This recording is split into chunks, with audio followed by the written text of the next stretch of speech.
On April 26, airmen from F.E. Warren, Offutt, and Vandenberg Air Force bases conducted an operational test launch of an unarmed Minuteman III missile. The test launch used an intercontinental ballistic missile pulled randomly from a silo on F.E. Warren Air Force Base, which was then transported and reassembled at Vandenberg, launched by crew members of the 625th Strategic Operations Squadron aboard the U.S. Strategic Command Airborne Command Post Navy E-6B aircraft. The ICBM was equipped with a test reentry vehicle and traveled approximately 4,200 miles to a test range near the Kwajalein Atoll in the Marshall Islands.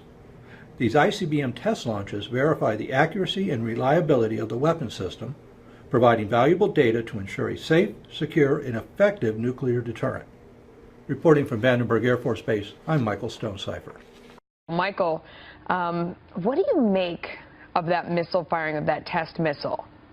Well, I think, Melissa, what the Trump administration is trying to do, first of all, is to say we're different from the team that you just were dealing with, the Obama administration. We're not afraid to put pressure on you right from the beginning. We're going to launch missiles. We've got an aircraft carrier going up your way. We've got a ballistic missile submarine there. So whatever you decide to do, just remember we've got enough force that we can respond, number one. Number two, if we do decide, I think this is what the Trump people are trying to say, if we do decide to go into negotiations with you, it's going to be from a position of strength, not of weakness. Bruce Klinger is former CIA Deputy Director and a Senior Fellow at the Heritage Foundation, and he is with us now. So, Bruce, let me ask you, how do you think that North Korea is likely to respond to that test? We are, after all, it seems, not dealing with a rational person anyway. Well, we know North Korea is going to do a nuclear test. We know it's going to eventually test its ICBM. We just don't know when.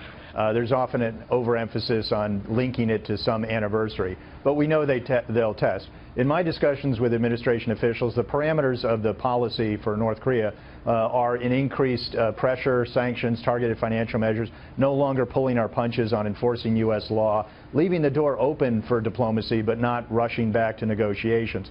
That said, that seems to be a bit out of sync with the public messaging, which seems to be much more suggestive of a U.S. unilateral preemptive attack. Yeah, Michael, I mean, that is the signal it feels like the U.S. is sending, a very strong message about, you know, we're willing to strike if this is not resolved. There's a danger in that, of course, right?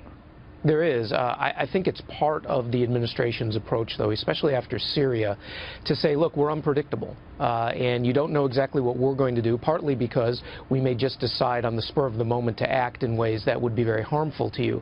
I agree with everything that Bruce said. I mean, there's a lot of homework that this administration is doing to clean up the gaps that the last administration left, including serious enforcement of sanctions, things that are already on the books as our law, such as the secondary sanctions. But the real message is being sent to Pyongyang and to Beijing. It's trying to say you can't pretend that the United States now is going to just wait and revert to form and always expect that we're just going to be negotiating. Yeah.